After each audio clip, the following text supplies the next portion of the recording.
Good evening, everybody. I'm Betsy Fischer Martin, the Executive Director of the Women in Politics Institute at American University. And welcome to our virtual series, Women on Wednesdays. We are glad you could join us this evening. To those of you new to one of our events, WPI is a nonprofit and nonpartisan institute in AU's School of Public Affairs that aims to close the gender gap in political leadership. We offer academic and practical campaign training and facilitate research and discussions like this on the role of women in our economy and society at large. Along with our sponsors and partners at AARP, we are so pleased to convene a special discussion tonight on meeting the challenges of family caregivers, no matter what the age. There are about 38 million family caregivers here in the U.S. who provide an estimated 36 billion hours of care to adults. The estimated economic value of this unpaid contribution, $600 billion. And as we all know, a large majority of caregiving responsibilities fall on the shoulders of women. In fact, a recent Department of Labor report found that caregiving responsibilities for children and for aging parents cost women nearly $300,000 in lost pay over their lifetimes. We wanted to explore some of the critical issues around caregiving and the pressures that are facing women really of every generation. And to anchor our discussion, there's two new publications from AARP. They have a new scorecard on long-term services and support that ranks states on their long-term support for older Americans and their caregivers, and we'll talk more about that. And also a recent report by their Public Policy Institute entitled Valuing the Invaluable, Strengthening Supports for Caregivers. And we'll be putting links to those in the chat if you would like to get further information. But we're pleased to have with us two of the top voices from the AARP, Nancy LeaMond, of course, the Executive Vice President and Chief Advocacy and Engagement Officer, and Susan Reinhard, the Senior Vice President and Director of the Public Policy Institute. And although not with us on the screen, but here in the audience, I also want to thank Kim Sedmick, the Director of Policy Outreach, for her help with tonight's program.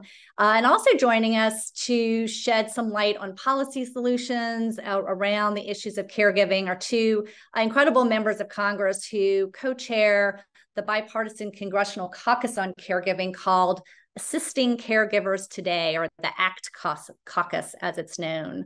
And we're delighted they could be here with us today, Congresswoman Debbie Dingell and, of course, Congresswoman Jen Kiggans of Virginia. In terms of the format, I'm going to start very briefly with Nancy and Susan to kind of frame some of their research findings and facts on this topic for just a few minutes.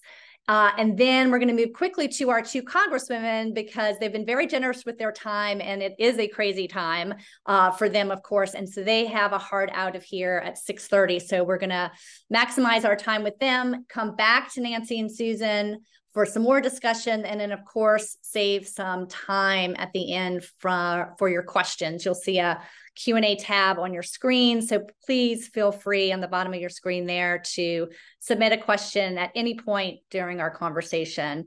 And we will do our best to get to all of them. I also want to let everybody know that we are going to have a recording of the program available if you would like to share this recording and program with anyone who missed it. So with that, welcome to all of you. Thank you so much for being here. We really appreciate it. Susan and Nancy, I mentioned I want to start with you all because I just want you to set the stage quickly on two fronts. Why it's important to improve the aging experience for Americans, and from your research and your scorecard, how are we doing in that realm? And then secondly, why is it also important to focus on supporting family caregivers? So maybe, Nancy, I'll start with you on that second question of caregivers and why it's important to focus on that. Sure. Well, Betsy, it's great to be with you again, and thank you for all you do to shine a light on issues that are important to women. And this is an issue that's extremely important to women, although, as I often say, you've given us those eye-popping statistics at the beginning. Depending on how you define it, there are either 38 or 48 million family caregivers. And this group is the largest, most diverse in terms of gender, age, race, unpaid provider group in the healthcare system. And the fact of the matter is, we talk about long-term care all the time. The little secret is that without these family caregivers, we wouldn't have any effective long-term care system in this country. They are propping up the kinds of support that are being given through the medical community and other places. So we're very pleased to be with you this evening, and look forward to talking with you and to the two leaders in Congress who are really focusing attention on this important issue.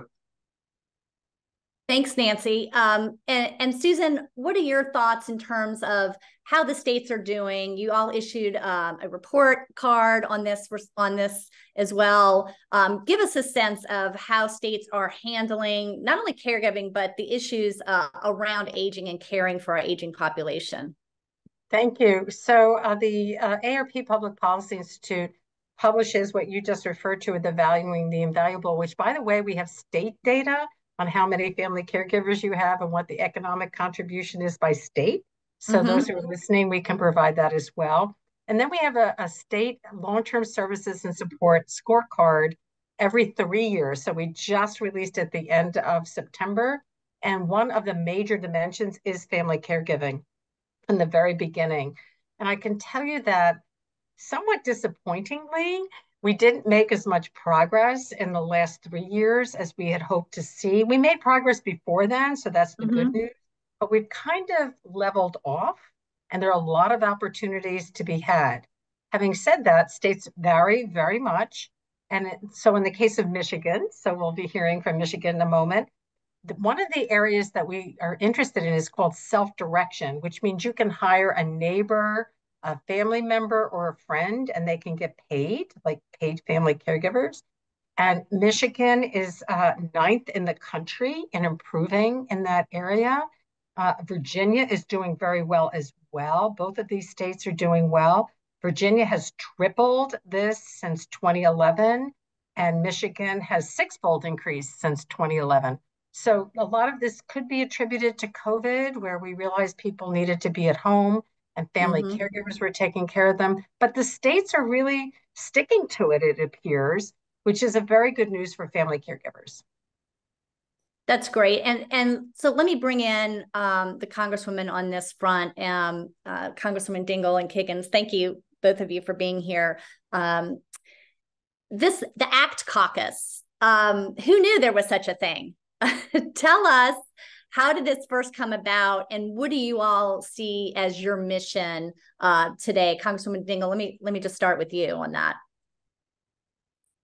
I was going to go to my Republican colleague because Republicans are the majority in the House. Jen, why don't you go first and I'll follow? Okay. You were asking about the Caregivers Caucus. Is that what you were asking? Yeah, the Caregiving Caucus. How did the caucus first come about, and what do you all see as your mission today when it comes to supporting caregivers? Yeah, well, thank you for asking. Yeah. And I'm relatively new. I've been here about 9 months in Congress, so I wasn't an original founding member. I believe Congresswoman Dingell was, but and she can speak to that. But it was a great privilege to kind of restart it and to be a co-chair, a bipartisan co-chair with Congresswoman Dingell. So for me, my background as a geriatric nurse practitioner, caregivers were just such an important part of my healthcare team. So the people that I really relied on to tell me how the patient was doing on a daily basis. I wasn't with my patients all the time, but their caregivers were.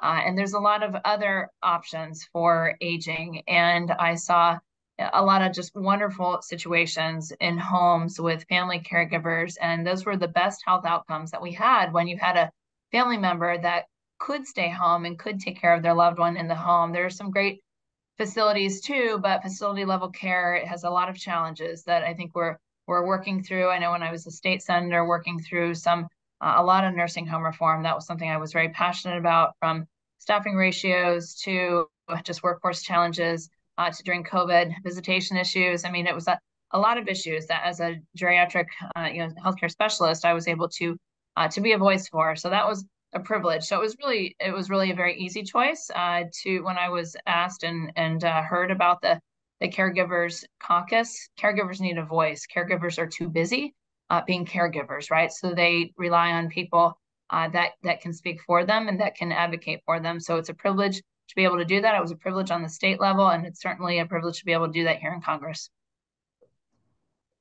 So I'm honored to be doing this with Jen. I actually was not one of the original founders. It was founded in 2015 by the current governor of New Mexico, actually by Michelle LeaMond, who was a caregiver herself and caring for a woman that was disabled and realized the need. And so it was started in 2015 and we relaunched it together. Jen and I became a caregiver myself. And when that happened, I realized how broken the system was and how difficult it was to navigate and how difficult it is to find caregivers, and met so many different people in different settings. And the pandemic very definitively put pressure on people.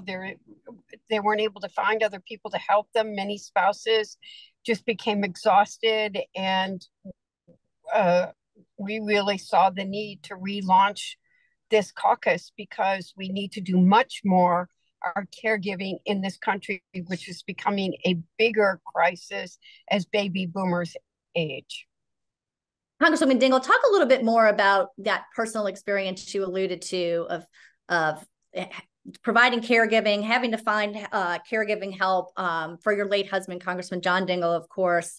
What were the major challenges that you encountered, and how did it kind of inform the work that you're doing now in this area? I was blessed. I was married to the greatest man in the world, and I miss him every single day. And his brain was there every moment until the moment he died. He dictated an op-ed, quite frankly, the day he died. But he did have, he was very stubborn and very proud. And yet he began the last few years of his life, he had mobility problems. And at first I didn't need to have he didn't want anyone with him at night, but I needed to make sure that there was someone there during the day. And you needed less skilled nurse. You just wanted someone to be there to begin with when I was not there. And then as he got older and there were more problems, he developed prostate cancer and had complications. Finding someone to be with him became a real challenge. I found one person that's still very much a member of my family and will always be part of my family. But and I also believed in paying a real wage, because I met many caregivers that were working 2 or 3 jobs and were still living below the poverty line. They were in and out of different places carrying viruses or other things between them. And the other thing that I very much learned was how I'm an educated woman, or I'm supposed to be, that knows how to. And quite frankly, he went into the hospital. He finished his last day of Congress, and the doctors put him in the hospital and said he may have finished his life's work, and thought that he might die. He did not die, but I had, you suddenly realize Medicare is 90 days and you're done. And we had private insurance, and I would be on the phone punching numbers and you couldn't get through. And I always say to everybody, I finally gave up and called my congresswoman. But you just realize how broken this system is and how people can't make the system work. They can't find the help that they need. They can't, even when you have the resources that many don't have, you can't make the system work. Right. Congresswoman Kiggans, what sort of lesson, what can we learn from the states out there who, frankly, are doing some things well that maybe the federal government is actually not doing? But what can we learn from some models of success that states are having, or, in terms of thinking federal policy in some of these areas that can help.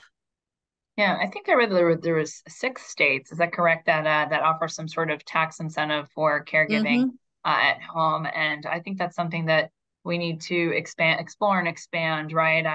So tax credits. So the tax credits, yes. It's some way to for incentivize out-of-pocket money, right? That's spent. To incentivize caregivers to stay home, because like Congressman Dingell said, I mean, it's you're trying to take care of a home, and if you have children or other family members to take care of in a house, in addition to maybe a job, so trying to take care of a loved one, depending on their severity of their chronic condition, is very time consuming and very taxing. So we have to be mindful of that, because oftentimes they have to cut back on their hours or even quit their jobs. So how can we provide a financial incentive for them to do that? I think there needs to be a little bit of accountability in place. I'm cautious, on bad actors too, because I think that we need to be protective of our older adults. But it's something to consider. Be that state or federal. I think state. You talked about different rankings of states, and we've done some good things in Virginia. I know we pushed for staffing ratios. We were one of the states that I think could do better. When we looked at that issue in the state house, we compared the 50 states, and what different states, some did a better job than others, just of considering for facility level care, times a day. So how are we? That means sort of like regulatory stipulations on the actual ratio of caregiver to patient. Yeah. So I mean, that's another challenge that's for facility level care, but but when you think about providing home care, I want to incentivize those caregivers. It's the education part is hard. When I worked in primary care, a lot of my battle was educating my patients and their caregivers on the resources that were out there. It's nice when there's like a mayor's commissioning on aging, or there's some other the Alzheimer's Association was really good. But just putting that information in one place so that caregivers had those resources and could find them easily, because that's half the battle. There's not a lot of geriatric specific healthcare providers, and so in Virginia, even as a nurse practitioner looking for employment, that there wasn't a lot of places to be employed. I think some states do it better. Florida seems to be doing a great job with more specific geriatric healthcare, or hospitals that are more prone. So a lot of room for improvement, be that federal issues or state issues, but just across the board, we need to do better. I wanted to ask you also, because in addition to your nursing background, you're also a veteran Navy helicopter pilot, and you're on the Armed Services Committee, Veteran Affairs Committee. What sort of challenges are facing female members, of the military and the veterans community when it comes to caregiving? Are we doing enough in that area, even in terms of veterans VA benefits for? Yeah, I mean, no, because I have so many veterans in the district I represent now in Hampton Roads, Virginia, and they don't know what's out there. They don't know that the VA can build a ramp for their home. They don't know that the VA can provide nutrition supplement drinks, or adult diapers, or whatever their need, or even provide respite care. They don't know that those resources are out there. So I think education is a key component. Expanding scope of practice for people like nurse practitioners or non-physician providers. I think that the VA has done a better job than a lot of places at making sure that we're practicing to the full extent of our certification, because there's providers. We don't have enough people to provide that care. So how can we kind of fill in those gaps of care with people that are like nurse practitioners or physician's assistants? But I'd say education really for the VA, and then every place is workforce challenge. So that's one thing that we do on the VA committee, is you make sure we're attracting quality employees to take care of our veterans, including our older adults, and a lot of other room for improvement. We're in the process of changing up the electronic charting system. I think there's continuity of care issues that I continue to work on, but yeah, just that education piece and providing some options for our veterans. Yeah. And Congresswoman Dingell, what do you see as some, what can we take from the states when we think about what the federal government can do? And, also, I just wanted to expand on the point that was raised earlier about, paying a living wage that you mentioned to caregivers. And, you mentioned the struggles of even finding a caregiver, and what kind of resources are out there for people in that respect. So there are all kinds of issues that you can talk about when you talk about caregiving. First of all, we have the sandwich generation. Right. By the way, women are far more impacted than men, because that's why so many women left the workforce during the pandemic and haven't returned, because when we talk about caregiving, many want to child care is very important, but many, and women in particular, are taking care of both children and parents. Right. And it's a sandwich generation, and we don't have enough caregivers. We have a shortage of people because we don't pay them well enough. And I think one of the things we have to do is incentivize people to want to, we need to appreciate caregiving for what it is. All other work is possible when you're not worried about the person that you love and that they are getting the care that they need. And we need to put a premium on that, on caregiving to start with. I think many states are doing it right, and there are states that are not doing it right. We've got a system, here, many people cannot afford long-term care. They want to stay in their own home, in their community, so that we want more home. It's a bill that I've had with Senator Casey that we're going to keep pushing for home and community-based care. There are more than a million people that are on the waiting list for that now. And Medicare is managed at the state level. And we need to get the national program through, but then states have programs that can incentivize that, and we need to place a priority on that. I think, quite frankly, we need to get some other changes just to healthcare. Period. That right now there are many spouses. It's that we have two programs that we've been able to extend by a year. One's the spousal impoverished legislation, because the way it is now is Medicare is the largest payer of long-term care in this country, and to qualify you can't have any assets. So Medicaid, Medicare, I meant Medicaid. Sorry Medicaid. about that.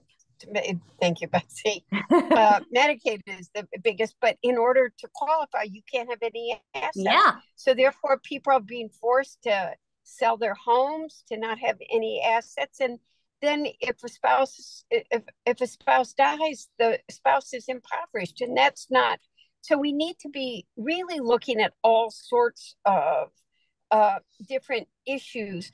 And we want people to live longer. They should be able to live longer. And many people are able to continue to work. We want to give them the quality of life. So there are programs that are working in some of the states. There are states that aren't paying any attention to this. And we need to take the best models and learn from that, get some of these things done at the federal level, and then help states be focused on ensuring that seniors, and I don't even like the word seniors, because it's a good word, but we're living a longer time, and we tend to put this taboo or something on, especially right now. We're all talking about age. Age is a state of mind for some, and there's some who do get serious issues. Alzheimer's is horrific. Dementia is horrific. But there's some that are in their 80s and 90s and are dancing away. It's a complicated issue. Well, on the Medicaid question, though, and the eligibility and sort of like the spin down that you mentioned that so many people have to do in order to get their assets under a certain level. And by a certain level, I think we're talking about like $2,000 in most places, right? So not really having any kind of assets. Should there be changes in sort of the Medicaid eligibility in that respect? I know it's probably a political hot potato, right?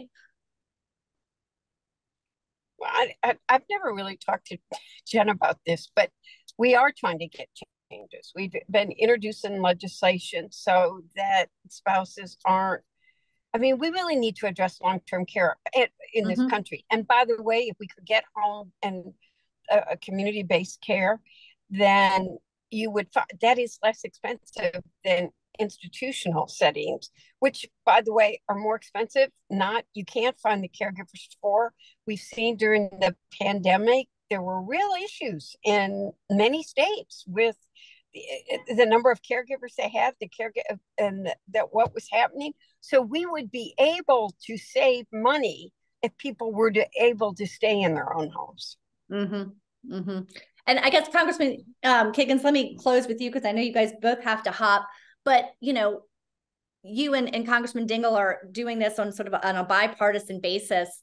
Do you feel that there in this current Congress is an appetite for listening to bipartisan solutions on some of these problems? And how do you go about convincing your colleagues of the importance of some of this?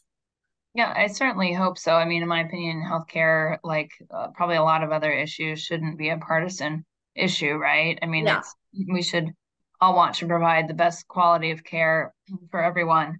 And so healthcare has never been a partisan thing for me. I think there's some education that will be required. I mean, I think, anytime, especially anything that costs money in this day and age, we're facing some other struggles with economy and spending and all those things. So when we ask for money to do different things, then part of it's education about why it's so important. So I'm happy, to use my voice there. I don't disagree with Congresswoman Dingell just about the need for nursing home reform. And it was so frustrating and so sad for me when I took care of patients in memory care, and for them to spend all of their savings on facility level care, and then and spend down until they got to Medicaid levels, until it could be covered. And it was so frustrating. Is this the best that we can do? We have to ask these people to spend their life savings, and then they can qualify for facility level care, which I agree is not the best option a lot of times. And I see better health outcomes with in-home aging, but incentivizing that, because and at the same time working on how we can do better. Long-term care insurance is an option. I think it's taken off a little bit and it's just a little tricky to manipulate. It's not making sure that's provides proper coverage, and that people are understanding what that long-term care insurance does and doesn't do. But that's out there too, so that's probably a step in the right direction. But work to do, and it should never be a partisan issue. Well, I think the two of you are exhibit A on why we need more women in politics, who can be thoughtful policymakers in this very important area. And I think you all are terrific advocates, and just wanted to thank you both for taking the time out of what I know is a crazy busy schedule to come on and talk with us tonight. So we'll let the two of you go, and we'll continue our conversation with Nancy and Susan. So thank you both. Thanks for having us. Yeah, absolutely. Thank you. Bye. Thank you. Bye-bye. So Susan and Nancy, I mean, what are your thoughts when, you hear, two very thoughtful congresswomen kind of laying out the problems and some solutions, and yet, we still have so many of these challenges that don't seem to be at the top of a lot of legislative agendas? Well, I'll start. I think you should, Nancy. First of all, it's terrific to see two such respected leaders in Congress focusing so much on this issue. And I think they are both committed through the caucus to utilizing that opportunity to educate some of their colleagues. And I think one of the things you started with some, as I said, spellbinding statistics, but if you take a step back and think about it, depending on what study you look at, there are 38 or 48 million family caregivers in this country. And that is roughly 10 times more than the number of paid caregivers. So if you think of it, that combination is what is keeping our long-term care system moving to the extent it is. And I wanted to drill down just a little bit on who family caregivers are. Yeah, please. I think it helps inform kind of how we see the landscape legislatively. First of all, 60% are women. Yeah. 30% are millennials or Gen Zs. Close to 30% are caring for both a parent and a child. 60% are in the paid workforce, and an unbelievable 7% are over the age of 75. And that's just part of the picture. So we have this enormous group of people who are providing all kinds of levels of care. We know a couple things. One is there are going to be more older Americans in the future than there are today. We know roughly 2/3 of all older Americans have chronic conditions, and increasingly have chronic conditions like Alzheimer's, ALS, MS, Parkinson's, that require a lot of care during that period of end of life. So this is going to be an in-demand, unpaid job for a great period of time. And Susan, back to you. I want to go back to that scorecard, because I think it really puts a spotlight on, some solutions that states are doing, right? Because, as we discussed, sometimes the federal government lags a little bit behind. What are some other kind of innovative solutions that you all see as you kind of survey the states as to what they're doing, and why is this kind of an important report to put out for people to think about not only how their states are doing, but look at other states for potential solutions? Right. So just last week, I was in Denver with an organization known as Advancing States, which includes pretty much the state aging directors. Many of them are involved in Medicaid as well. And they're absorbing these data. There's 50 different indicators, so there's a lot to absorb. But in family caregiving, as I said earlier, we're disappointed. I mean, we're kind of holding. It's not like we went backwards, but we're not moving fast enough, given what Nancy just said, these demographic imperatives, so to speak. I heard one person, I wish I could remember who said it, called it a unifying human experience. Years ago, it was called a normative. That's sort of a sociological term, a normative experience. But this is, as you point out, all ages. It's a multicultural experience. Yes, it's 60% women, but it's 40% men. They're like not totally off the hook, right? So there's a lot going on here. States can do a lot. Some of them have done more than others. And what I'd like to say with the scorecard is, in some ways, we've done some of the lower hanging fruit.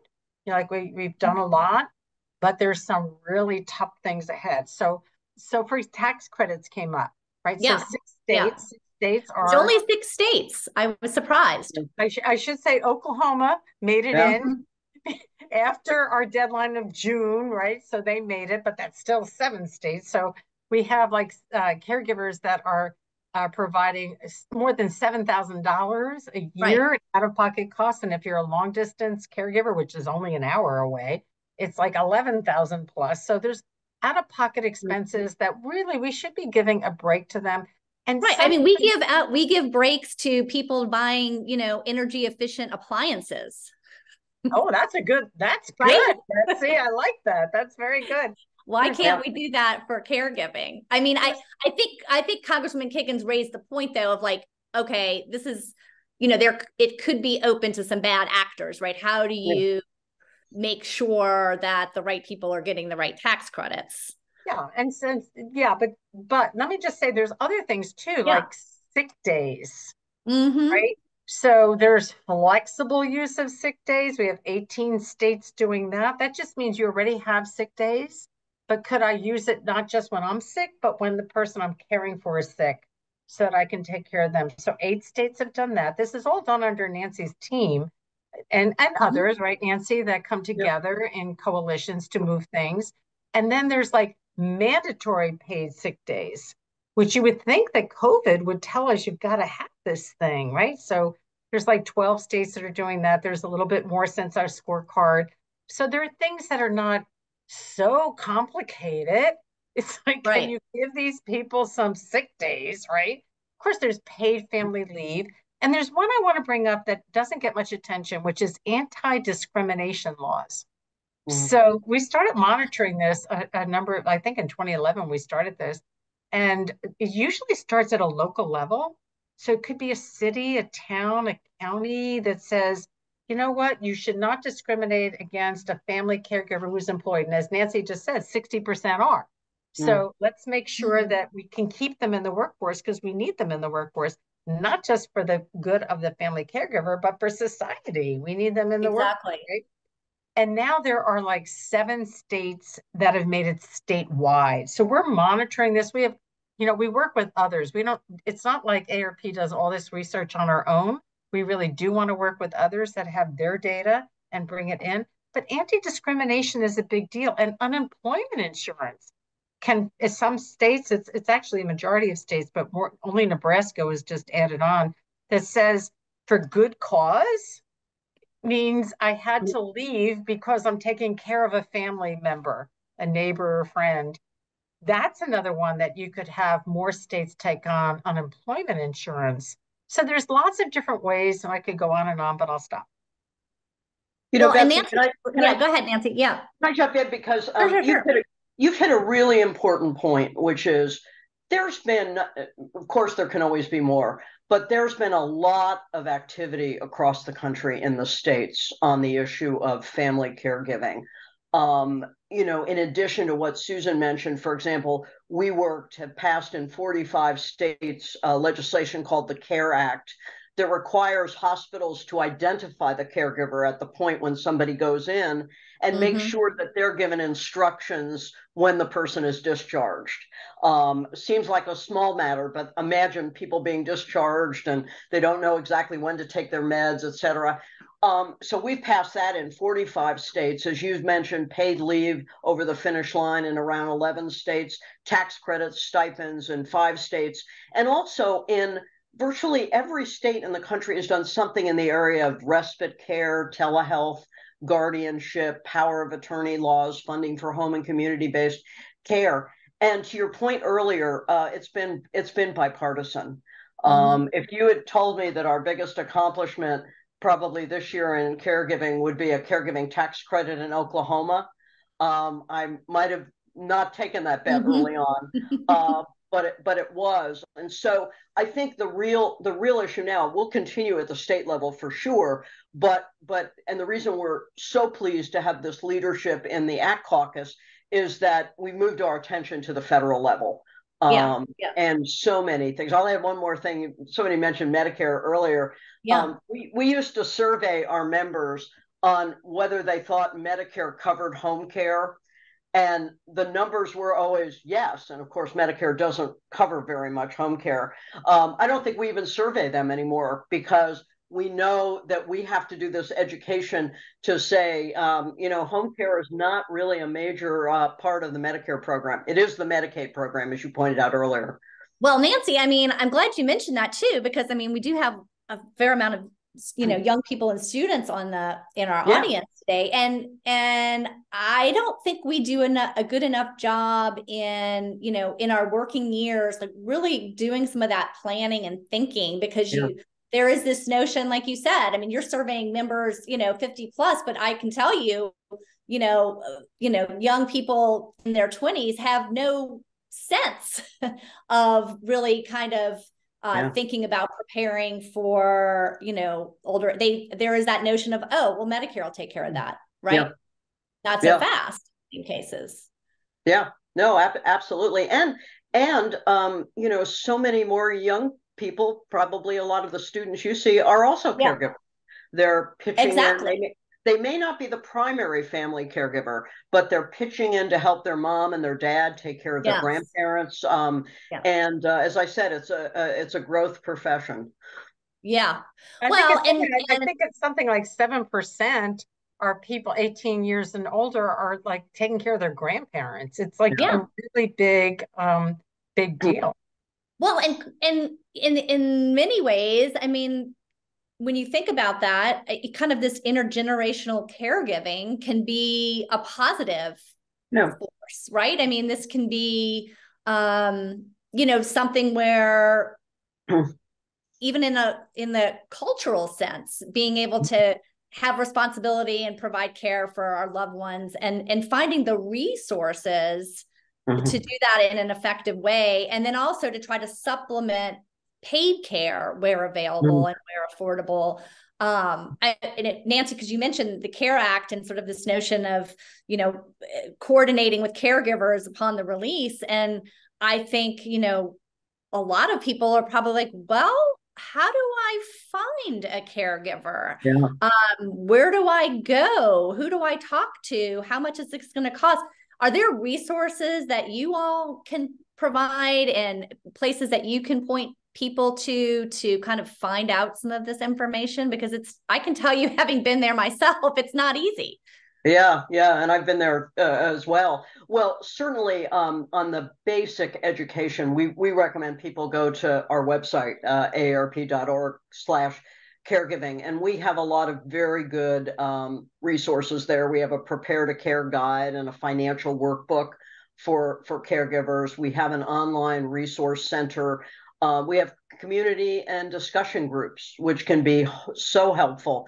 And I popped on one of them a week or so ago, and frankly, most of the people talking were younger. Everybody thinks all caregivers are my age and white-haired. Turned out there were a lot of younger folks on it. And then we're also, AARP is partnering right now with United Way in a number of communities. We hope to expand it nationwide on a project called 211. And it's the 211 number that if you call, you're directed to caregiving resources in that community, because we know that you have to find them in the community. And sometimes it can be very, very hard to do that. So all of these are educational tools that we're trying very hard, other groups are as well, to bring directly to caregivers, particularly as they suddenly find they're in this role. Yeah. We do have several questions, so I want to try to get to as many as I can here. Here's a question from Kara, who says, this is such a big deal as more and more people choose to or end up solo aging. Yeah. So no spouse, no children. Who do they turn to? So I'll take that on a little bit, Nancy. You might want to jump in. So my advice in general has been have a lot of friends who are not just your age, but younger people as well. Make sure you're supporting them also. I don't mean just like, oh, you got to take care of me when I need it, but just really work to have a multi-age, multicultural network, no matter whether you have a family or not. I mean, it's a very important thing for your own brain to be talking to people from different perspectives. But I think that's really important. And I just want to say something about younger family caregivers, which is maybe 3 or 4 years ago, we did some dinners with younger people who were family caregivers. And the thing that struck me, I started calling it Age Interrupted. There was a movie a long time ago about Age Interrupted or something. And it really struck me that these caregivers they don't know each other. They feel like like most family caregivers feel like they're alone. But if you're a young family caregiver, your friends are doing all kinds of things. They're partying, they're doing wonderful things, and they don't know your experience. And so they're making decisions that affect, are they going to take this job? Are they going to move across the country? Are they going to get married? Are they going to have a child? I mean, major life decisions that are around family caregiving. I was so humbled by their experience. It really made me want to do much, much more for younger family caregivers. I want to just jump in too with another thought, and that is, we're in getting ready to be in the middle of a campaign cycle and year in 2024. Nancy, I know you all do a lot of advocacy and polling and education and surveys of people to think about, what political issues motivate them. How do you see this issue shaping up in the election? And are candidates going to be, campaigning on this issue in any realm, and are voters going to kind of demand answers to some of these problems? Well, I think we are going to see this as more of an issue than we have before, and part of it is that we expect 50 plus voters to be the majority of the electorate in 2024, as they have been in election after election. We did a survey in the battleground states, the battleground districts that folks think will be the most important. And, 85% of voters over 50 said they were extremely motivated to vote, compared to 67% of voters age 18 to 49. So we think the sheer number of older voters is going to be important. Many of these older voters are caregivers. If you look at the statistics, and especially older women voters, large percentage are caregivers. Every time we poll, every time we look at issues, and you're as experienced at this as I am, the two that always score the highest, of course, are Medicare and Social Security. Right. But interestingly, in this poll we did, roughly 77% said that policies helping seniors live independently at home was either extremely or very important for their vote. And I think that's a post-COVID realization. COVID really focused people on, what am I going to do if I get sick? Who's going to take care of us? So we think it's already an issue out there, and we're going to do our best, to be honest, to ensure that everybody running for federal office is asked by us, what are your plans to help family caregivers? Because as we said before, there's been activity at the state level, not nearly enough at the federal level. Right. Here's another question. How do you define a direct care worker? Are these people trained, and why are they so hard to find? We alluded to that a little bit earlier. The questioner says, Congresswoman Dingell said it doesn't matter even if you have money. These people are an important part of supporting family caregivers. Is there, when you think about sort of that notion of pay equity, what can be done in that respect so that caregivers can earn a living wage in many places that they aren't? No, I'll start, but Nancy has direct life experience. And so let me just say our scorecard addresses wages and direct care workforce. And these are new in this scorecard this time around. This is a 5th scorecard. So this is new attention to direct care workers. Direct care worker is a very broad term. It can mean a home health aide, a personal care attendant. It's somebody in a nurse, CNN, they call them certified nursing assistants. So it's a very broad term, but it means kind of frontline and those that are giving personal care, regardless of how they're paid. And one of the things we looked at was the wage disparity across states. And every state pays less for a direct care worker than they do for a comparable worker who has like similar entry requirements, I'll just say, whether it's McDonald's or something like that. So like a retail or like service. Right. And so it's like $1.50 plus difference across the whole country. No state does even as good as another. So that's a problem, right? And there are some states that go up to like $5 difference. Like Washington, D.C. is $5 difference.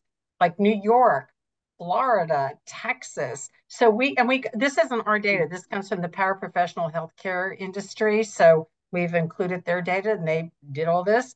So I just want to give them credit. But we're just trying to, like the scorecard, a lot of the times we're just trying to put a flashlight on it, a spotlight on it. Like, why is this? Like, why can't we do better than this? Because it's a problem to recruit and retain direct care workers, regardless of whether it's paid by Medicaid or Medicare. But let me turn to Nancy, who's had to do this herself. Well, as Susan points out, the real challenge is attracting people to this very, very difficult job. Right. And then keeping them in the job, right? I mean, the retention rates are dismal. Yeah, and very tough jobs. And Susan's referring to my situation. My husband had ALS. We cared for him in our home for 6 years with a steady progression of home care workers, in addition to myself and my 2 millennial sons. And when we were in a situation with 24-hour care, the cost per year was roughly $180,000. And the fact that there are very few people have long-term care insurance, Medicare doesn't pitch in, those out-of-pocket costs are really serious for people. So on one hand, you have a recognition that certainly these home care workers should be paid more.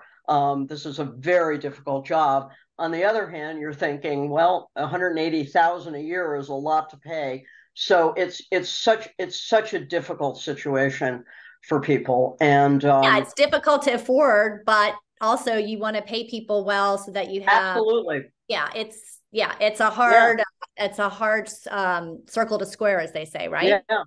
Yeah, absolutely. We have another question about whether there's any data around race and ethnicity around family caregivers and what that composition is. Susan? So the scorecard did include race and ethnicity for the first time, but only where we could get data. And the only place where we can get data is around nursing homes, mainly. So we have like 9 indicators that show pretty serious discrepancies or disparities around race and ethnicity around nursing home care, like pressure sores, for example, or overuse of antipsychotic medications, or the number of hours that Black residents of nursing, predominantly Black nursing homes get versus others, like 200 hours a year difference, but we don't have any data for anything else. So our appeal is for states to start trying, really state and federal governments, to start really seriously looking at data that can help us understand this. All we can do is look at the data, and then others have to explore, well, what's going on here, right? Yeah. So the data can only say, well, here are the facts, and then what is happening in this particular state. So we don't have anything particularly around family caregivers. I wanted to ask you too, because it came up earlier, and we were talking about nursing home workers, but what about nursing home kind of reforms in general? I think a spotlight was put on this, of course, during COVID, but I know that your report card does not issue very positive grades around the board for sort of where we are in terms of nursing home quality and reforms that maybe need to be made in that realm. I have to say, Nancy, you can add to this, but it's rather shocking to me. I am also a nurse. Shocking to me that this experience didn't create more change. And God knows, Nancy, you've had the states and national staff working at this really hard. To see the number of deaths in nursing homes and the effect on family caregivers who couldn't visit, the lack of vaccines for both staff and residents varied across the country. And that's going to play out again, not just for COVID, but for other vaccinations that are required. It's shocking. We still have nursing homes that have like 4 or more to a room. Like, really? This has and the fact that they weren't prepared for this kind of thing. Not that anybody would have foreseen, but they're just even emergency preparedness is just not where. And we did check. Right? There's only 9 states that have what FEMA considers a disaster preparedness plan that includes a social vulnerability, which means the most vulnerable, which would include nursing homes. We just had a meeting, as I said, in Denver that included FEMA in that conversation. I'll catch up on that, Nancy. So, it's shocking to me. Like, what more do we have to do? None of the states did really well at this, right? They tried different things, but we have got to take this seriously. We can't have even double occupancy. The infection control, the behaviors that occur. This can be done. It can be done, but we have to have the political will to do it. Is there a role for federal oversight in this too, or is it just state to state? What do you think, Nancy? Well, there's certainly a role for the federal government to look at all of the programs, kind of incentives that CMS has, Center for Medicare and Medicaid Services.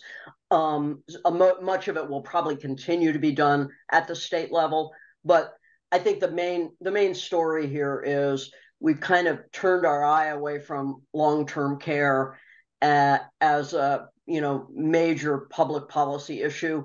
And now we have so many pieces we need to work on. We have the nursing homes that need to be improved. We have home care that needs to be provided for those who want to stay in their homes or need to stay in their homes. We have the paid workforce.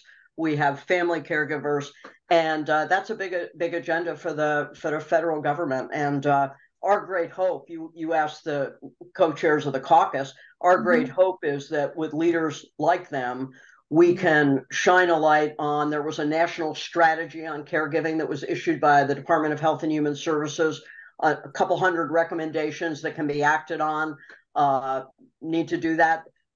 President Biden in April announced an executive order on caregiving. We've already seen very concrete progress out of the Medicare and Medicaid program. I give a lot of credit to Chiquita Brooks-LaSure and Mina Sheshanami for the work they've done to really look at what the Medicare program can do to start to give needed support to family caregivers, including simple training.